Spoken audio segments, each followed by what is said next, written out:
All right, so this is just a bit of 15, 20 minutes of going along what we were talking about before. How do we get our kids engaged early on? There's a few main points that really work for this. One is, believe it or not, yourselves. How many times do kids like beating their coach? All the time. So wherever you can, get involved in training as much as you can. Usually to the point where they're competing against you. Because if they beat you, they're rapt about it. And if they do, then you can put them back in their place the next time, but that's okay. It's good fun for them. There's things that keep kids engaged and change the way training goes as well as soon as you add them in. One is yourself. Two is competitiveness. Whether it is against the clock or against each other or against yourself, changes the dynamic of training. So the more you can add those things in, the better. Simple as doing a 5-star handball drill, but instead of it being a 5-star handball drill, you go and stand in the middle, try and swat the ball as they're running around. Changes the whole dynamic of the way it goes. And what we need to remember and what we really need to try and drive when we train our kids is giving them the opportunity to figure things out for themselves first. Don't give them the answers straight away. All right, we'll do some stuff here where I'll do the same with you guys, because it's funny universally how us as adults still think the same way as kids sometimes when it is footy stuff. All right, I spoke earlier on about the difference in size ball. All right, what is a tennis ball that a footy isn't? Small, round. The smaller the ball, the harder it is to kick. All right, tennis balls are gold. Get tennis balls involved in training sessions as much as possible. A little bit of fun, something different. Trying to kick a tennis ball, you kick a tennis ball straight, you should be able to kick a footy straight. Right? I use tennis balls all the time. And when you're doing stuff like this, and you have a soccer ball, is even a good thing to use as well. Bring them in as something different. So the stuff we're going to do is in pairs, and we're just going to have a line, not very far apart from each other, but give 2 or 3 of them a tennis ball instead of a footy and get them to do the same drill. All right? It's just something different, and you'll find that they want to use it. Because the other thing that is psychology part of your brain tells you that if I kick the same thing back and forward, I'm all right, my eyes will get used to it. If I'm kicking a football and then I kick a tennis ball, it messes with my head. And your head will never get relaxed with it. It'll never get comfortable. It'll get comfortable if you take the footy out and you just kick the tennis ball, or you take the tennis ball out and just kick the footy. But if you have both going at the same time, your brain is constantly learning, constantly trying to figure it out. The concentration for yourself. All right? Small bits and pieces, which I learned because I realised I thought about kicking way too much when I played footy. But it was probably the reason that I was the good kick that I was. All right? And I didn't realise that I knew it until I was asked to have a kick with someone as a favour. My first kid I trained, I took for 6 weeks, 6 one-hour sessions. And by about the 3rd session, I was going, oh God, I realised I know way too much kicking stuff that I took it for granted. So I ended up going home after those sessions and writing down what I'd learned. So we can always learn something as well as our kids learning something. So partner up, one here facing each other. 2 lines, face your partner, one here and one here. This is what I do with kids all the time at training, right? A lot of this is what we call rehab work, because you can't run around, so you have to stand and do this, but it's a way to get 100, 200 touches in 10, 15 minutes before you even start training, all right? And what we do in this is a warm-up to start with, then you change it into competitiveness. And everyone says it's whoever's last. I say it's whoever's first gets to pick the person that does the penalty. That's the other thing that changes training is penalty. And I'm not talking 400s, all right? Let's not run 2Kers. Just 10 push-ups, something small, or you drop the ball and every time you drop it, it's 2 push-ups. Because even that amount of stuff changes kids. All right, so rehab stuff. Does everyone know tram tracks? 1 ball up one side, 1 ball down the other side. All right, so 10 tram tracks, which is 20 handballs. Because it's 10 on the right and 10 on the left. All right, that's all I want you to do. It's 10 trammies. Up, 1 ball one side, right hand, left hand, right hand, left hand. No. 2 balls, 2 balls. No, so they're going, no, so then that ball, so the balls stay the same side. Oh, okay. The balls stay the same side. They don't go round, they stay the same side. One on the right, yeah, and then one, no. You go right, left. So you go right hand, left hand. Well, they stay the same side. The ball stays, there we go, the ball stays the same side. Balls. All right, left. No, yeah, it's the same. You go one right-handed, one left-handed. Yeah, and then one right-handed. Oh, you swap hands every time. Yeah, left-handed. Right-handed, then left-handed. Right-handed, then left-handed. If you want, that might help you. Righto. Yeah, can bugger you out. Well, we can do this with our kids as well. So the next one, which you'll find a lot easier, is just right hand. Right hand round. Just go round the circle. Right hands. Right hand. 10 right-handers. 10 right-handers. Round the circle. That's it.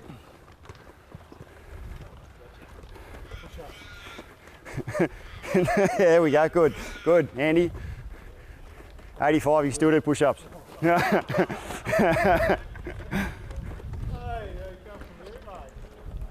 Right. Now go left hand. 10 left hands.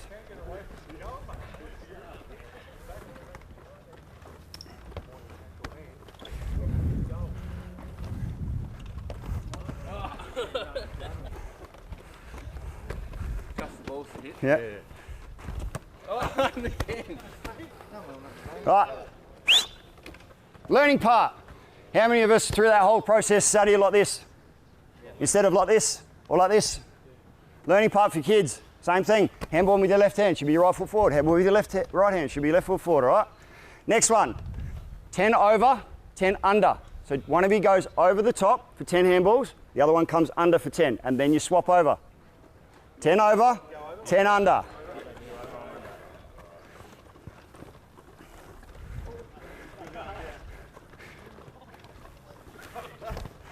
A tennis ball messing with your head yet? Yeah. You're allowed to throw the ball, the tennis ball. No, it's all right. Good. You go over now. You go swap it over.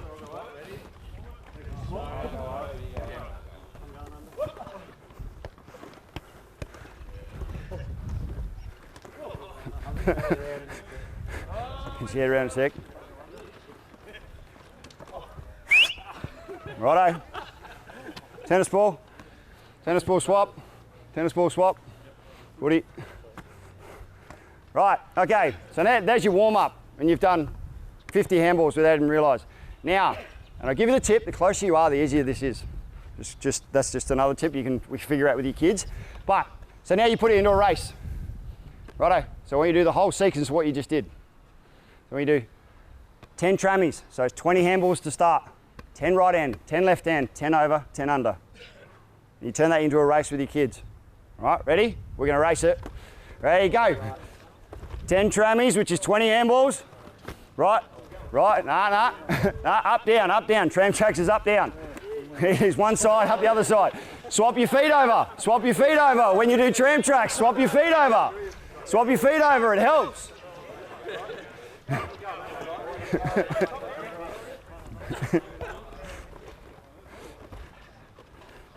20 trammies, 10 right, 10 left, 10 over, 10 under.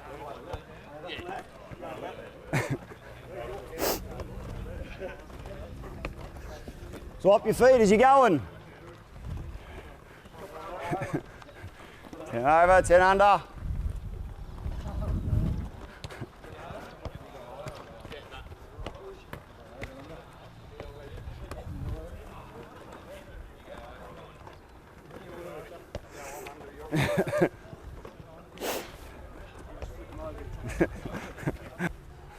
So Mick just did make a point to me, which I forgot, is you as a coach walking around doing this, all right, you can figure out how hard this is for some kids as it is for the other by the look on their face. If they're like this, it's like, crap, there's too much going on, all right? Which is okay, it just is something for you to be aware of, that they struggle with this.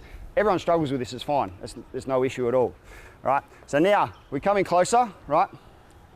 So there's your competition to start with, and we just keep doing more competitions after this. So you come close to each other now, right? Come in. Right, so now you break it down. All right, this is just 10 on the rights. If you drop your ball, you start again. All right, so it becomes a race. You drop your ball, you start again, but at the same time, if I'm handballing, I'm allowed to swat. So if I got the time to catch a handball and I can hit his, you're allowed to swat. But that doesn't mean if mine goes down here, I can just run like this. All right? Okay, so it's just 10 right hand air balls, in close, in tight together. If you're not close enough to each other, you can't swat. Right, yeah, drop the ball, you start again.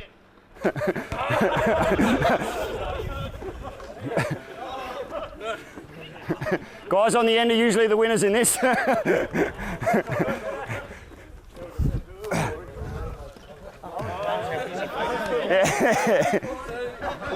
That's right. There's the learning things. All right. Yeah. Right. All right. So then you hear generally what's happening around here. We're old bastards and we're having fun. You imagine what your kids are going to be doing. All right. So that's part of it. But also the learning part of it. All of a sudden everyone's back to here because I'm worried about my ball. Feet. Still got to feet with your kids. All right. Now you do the other way. Left-handed. In close. In close. In close. Righto. Away you go.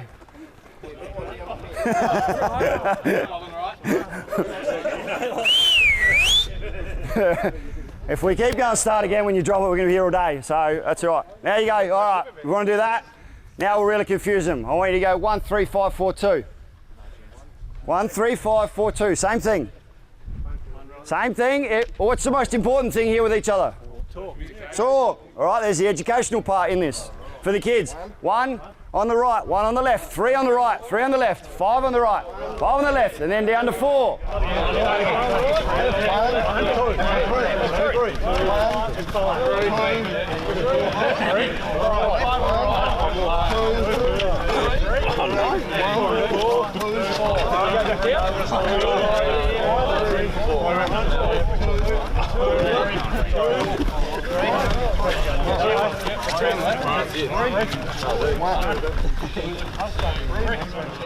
Now you go, well, I'll do it one more time, but it's silence. You've got to count in your own head. See if you can figure it out yourselves. Silence. See what happens. You have to count yourself. You have to make your own changes. See how you go. See how you go. 1, 3, 5, 4, 2. No. No, you're cheating.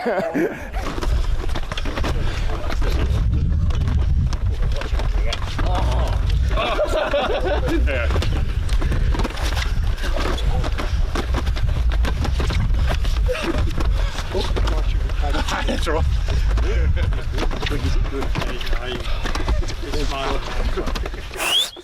All right. What happened then? What do you reckon? Did we do it better the first time or the second time? When you were noisy or quiet? Why? Here's the educational part. Because you're concentrating, you're watching your partner as well. More so, first time everything's a rabble. Oh, and I can hear everything else, hear noise. All of a sudden it's silence. I can think in my own head. I have to concentrate harder and I have to watch my partner harder. Happens every time. Everyone thinks, oh crap, we're not going to be able to do that. That's not going to work. That's going to be harder. But it's actually easier because you're forcing yourself to be in the moment and concentrating more on the ball and concentrating on your partner. Little learning aspect. All right. So there's all that bit. You can add penalties into that. You can add the people that come first, get to pick the person to do the push-ups at the end or whatever, that sort of thing. But see, we've just had fun here for 10 minutes and you've had 150 touches or something ridiculous. All right. So this is also something that I ride heavily with junior clubs, and this is something that I implemented with the Northern Bombers last year, is every age group doing this at the start. Because what's the other thing that kids like? That footballers like. It's the same thing even when I was playing AFL. What do you think we like every time we rock up to training? Routine. What do kids like? Routine. Yeah, shots on goal. Yeah, they do like that too. So did I, don't worry. But routine. What is daunting for a kid sometimes when he goes from one age group to a next and changes a coach is it feels like it's starting all again. If you have a club that is online with everyone, right, and every age group does this, he goes into training session, he or her going to training session that next year, going, oh, I've got a new coach and there's new players and whatever, but then the training starts and they go, oh, this is normal. All of a sudden just breaks down that little bit of a barrier for a kid, right? So, and it worked really well with the Bombers last year. And it was enjoyable. You watch the start of training at every age group and it's up and about, and balls flying everywhere and bits going on and kids doing penalties and into each other, but it's exciting, engaging, and it keeps everyone involved. Okay, good, clear? All right, next bit we're gonna do is I just want this line to come maybe this far back. Right, now you move into your kicking stuff. One's got to kick over, one's got to kick under. There you go. There you go. One's got to kick over, one's got to kick under. You go over? You go over. I don't know how to... Wait. You want to go over, I'll go under? One's got to go over, one's got to go under. Can I get a football? Yeah. The tennis ball's part. You can change the tennis ball. It's probably due for a change. Yep. I'll go over.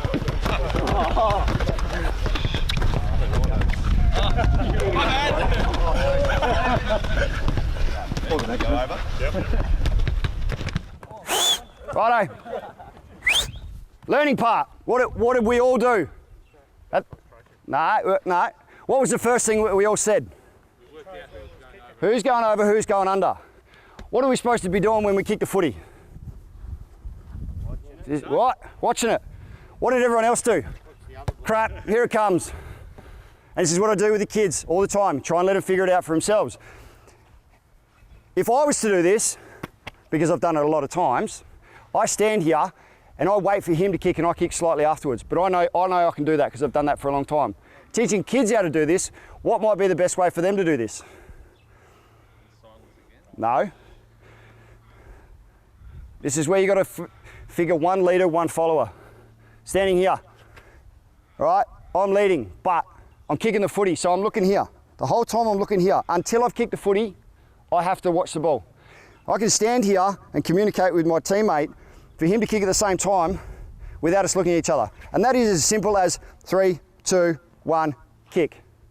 One person call, the other person listen, kick at the same time. Because when we're teaching kicking, we're teaching to watch the ball. I put something else into it and everyone goes, crap, where's the ball coming? It's going to hit me in the nose. I'd rather you get hit in the nose and your ball get there properly than you watch and your ball go that way. Does that make sense? Try it again. This is the educational part. So one call, one kick.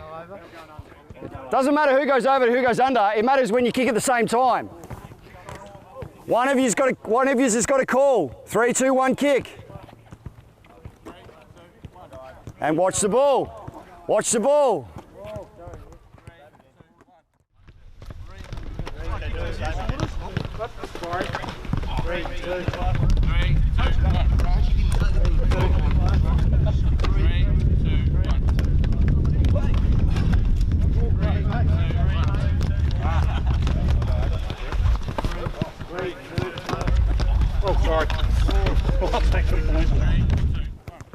Whee, ball clash, good one. Right, did that help? Yep. Nah, there's always a nut, there's always going to be a nut, but it generally does help. One of the balls is going to take a long time to get there, isn't it? Sorry, you went first. Well, you're going over the top. Who should be calling? Yeah, work it out. It's just another part of it, another point, another key education part. Right, opposite leg. That's the exact response we get out of every kid, isn't it? Isn't it? Right, I'll tell you. Yeah, hang on. Here, I'll tell you what opposite leg kicking is all about. Oh, hang on. Opposite leg kicking is all about trying to find a similar amount of power in your opposite leg that you do your preferred leg. All right? And there's a few ways you can do that. Probably the most important one here is by a simple, if everyone stands on their preferred leg, put their opposite leg out in front of them. Right, push your toe to the ground as hard as you can. So your toes down. What happens to the rest of your leg? Stiff, right? Goes tight. That's power. That's you generating power like that. So when you're teaching a kid to kick left foot, because what do kids do when they kick left foot? See that? Right? It means you lose all your power and you've got no control over where your ball hits the foot. This, what happens to my leg there? Bang. All right? Toes down, toes down. When you're kicking opposite leg, you've got to teach your kids how to have power in your legs. As soon as they have a floppy foot, you lose all power, you lose all control.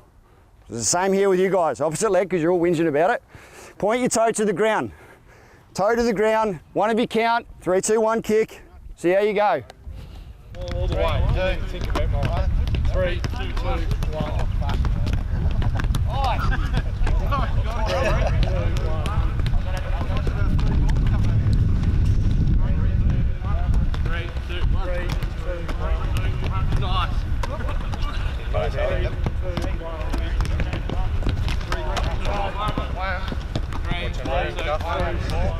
Your opposite leg kicking is where you get your most improvement out of kids all the time, until they get to a point where they're doing it well. Right, it's funny because I coached an under 11 boy, and then I was I was out doing some work at St. Pat's, and one of the year 12 students said, "Oh, you take one of my little cousins for kicking." I said, "Oh yeah," and he goes, "Yeah, he was teaching me how to kick left foot the other day." he was year 12 and he was 11 years old, but he was that much more confident after doing 6 weeks of left foot kicking with me that he does it in a game now as well, and he teaches the rest of his team. So the empowerment of using an opposite leg or a different part of your body once you get it right is huge, because it makes you feel small not being able to do it well. So if you can make them feel good about it, they'll want to do it more. You watch the kids change, you watch their attitude change to kicking. All right? That's where that smaller ball works too, not the third. Yep, absolutely. That's where a tennis ball works, because every kid in there, when they hold a footy as well, most of the time either wants to try and drop it with their right hand or they want to drop it with 2 hands. Give them a tennis ball, they got no choice. I have to stand there, I have to drop this with my left hand, right? It's perfect. That's why smaller balls work really well. The other thing to do after you've done this, so we've been out here for 20 minutes, you've had close to 300 touches of the footy, which kids feel happy about. They come to training, I touched the footy, and then you go into your drills and all that sort of stuff. But the most important thing to do also when you do something, and especially something that's unusual or weird, is afterwards, give them 10 kicks of free play. So just put one ball down and just have a kick. Kick in your normal style. It's one of the most important things to do, because when you don't want to come out of a session feeling like, oh my God, that felt all so weird. You always finish the session just going, I just want you to kick the footy. Just go and have a kick, because it makes them feel so much better about themselves as well. It makes them feel relaxed, comfortable, and happy about to coming into the next session and doing it again. So that's the same with you guys. Just put one ball down, one between 2. I just want you to have a kick. I want you to have 5 on your left, 5 on your right.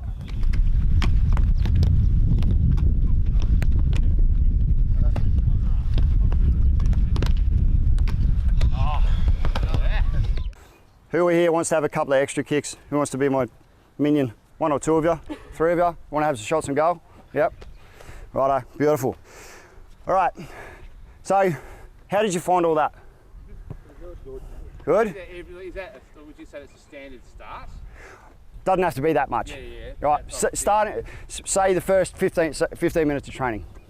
Just do that, and you can time it, you can do as much of it you want, you can do as much, you know, generally the kids probably want to do more kicking than handballing, but you can do that as well.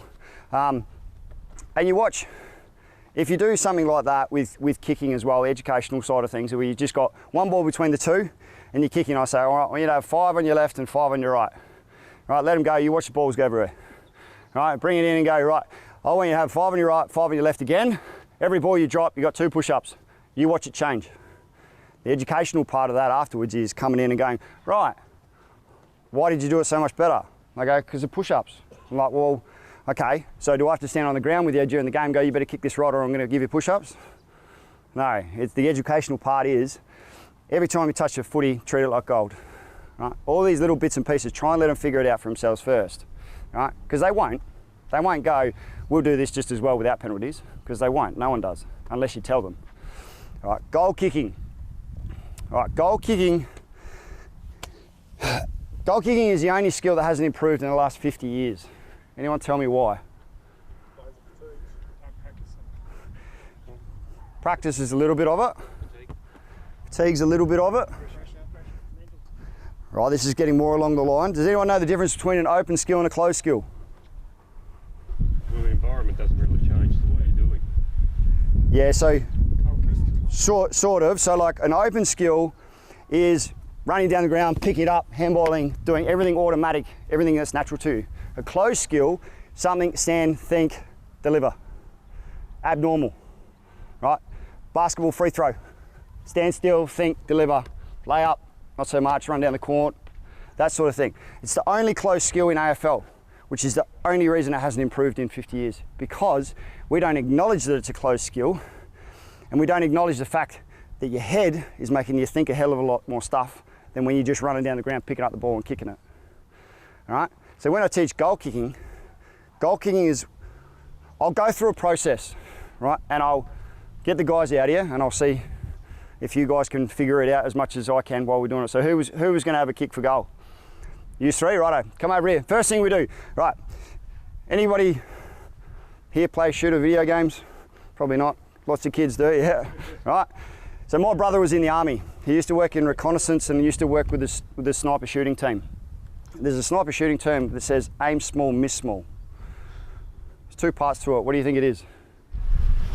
Aim to a smaller area, you're going to have less of an error.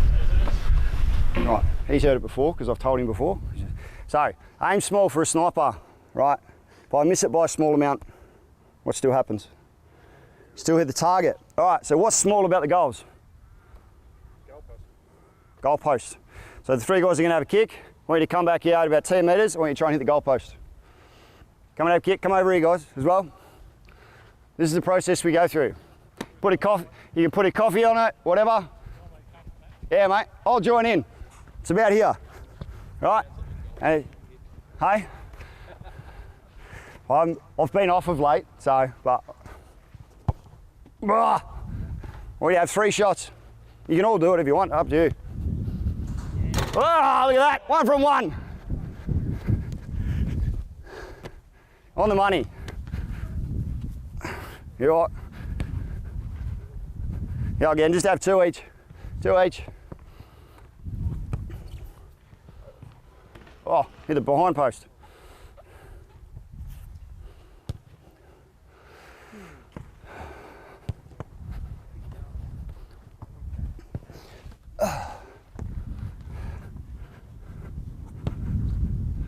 Righto, grab a ball. Right, now what I want you to do is, I'm going to stand the mark. I'm going to stand the mark. I want you to go back as though you've taken a mark and you're about to have a set shot, but I want you to hit the post. Hit the post, hit the post. All right, I want you to hit the post. I want you to just have 2. I want you to do it as though you'd normally do it in a game. Hit that post. Pretty handy. Have 2 each.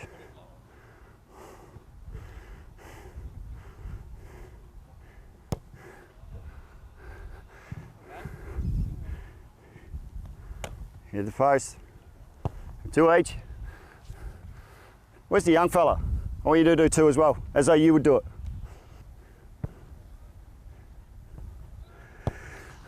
All right, better. All right.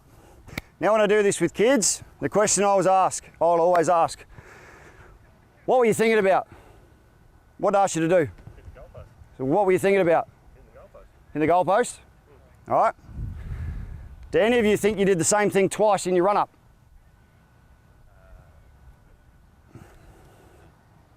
Didn't give it any thought. Didn't give it any thought. All right. Goal kicking is about triggers and having triggers in your run-up to make it from a closed skill to an open skill. All right? Does anyone know what my run-up was? Hey? Nah. I didn't walk at all. It's the walking steps in your run-up which make it a closed skill. When I teach kids how to do this, I'll go, all right, after that, I want you to go back and I want you to have 2 kicks again where I want you to walk 4 steps, run and kick the ball. I don't care how many you run, running doesn't matter. Walk 4 steps and I want you to stand there and I want you to call them out. I want you to stand here and go 1, 2, 3, 4, run and kick the ball when you're ready. Sound like an idiot? But there's a point to doing it as opposed to just counting in your head. What usually happens then is I get them to do that and you watch their kick change to a more consistent kick. And the reason for it is, usually, I'll then ask them, all right, what were you thinking about? 4 steps. 4 steps. Because goal kicking is about taking everything else out of the way. The goals, the score, mum and dad, the crowd, the opposition, the wind, the rain, everything. So when I ask them to walk 4 steps, and all they're doing is going 1, 2, 3, 4 out loud before they start running and making an open skill, everything's gone in their head. All these distractions are gone. And I can ask them, did you notice the 3 birds overhead? Did you notice the fire siren down the road? Did you notice this? Did you know that? And they all go, no. Why? Because I'm standing there counting out loud 4 steps. Because I can tell you to do it in your head, and you go, yeah, I'll do it in my head, but you won't. Actually saying it verbally makes your mind think about that, as opposed to, I'm just counting in my head. Oh, there's a bit of grass there. Oh, this. You watch them change, not saying that every kid has to have 4 steps. It's the one thing I can't teach you, is your run up. I can teach you how to take away the noise and make you more consistent, but I can't teach you what those triggers are. Mine was, I stood there and just ran. Because the way I thought about it was, I'm a good kick in the ground anyway. What am I doing usually? I'm usually running. But I took 3 months of changing my run up every 2 weeks to figure that out. I had a different run up every 2 weeks. Even if I hated it, I made myself do it for 2 weeks. So I take an hour goal kicking session. I'm trying to cram 3 months into an hour. So you start at 2 steps, run, kick the ball. 4, 6, 8, 10. Don't usually go over 10, and you do 0 as well. Most kids are 4 to 6. Most kicks will then run between 6 to 8 steps to kick, because that's what comes natural. That's as though you're running down the ground kicking. That's why it doesn't matter. It's about trying to take your focus away from what you're doing when you're standing still. When you're standing there going, crap, I need to kick this goal. Sitting there going, all right, I just got to think about, mine were, hold the ball outside because I have an inside hold, and get through it. My saying to me is get through it was I needed to be running fast enough, because I know that 90% of the time if I'm going to miss left. That's because I've got an inside ball drop, and if I'm going too slow, I'll lean back, drop the ball inside, I'll chase it left. So they were my triggers. Every other kid's different. That's the one thing I can't teach. Good? Makes sense? Learn something? That's it, session done. Come in, grab the balls, let's go in here. We'll just have a quick chat in the room afterwards.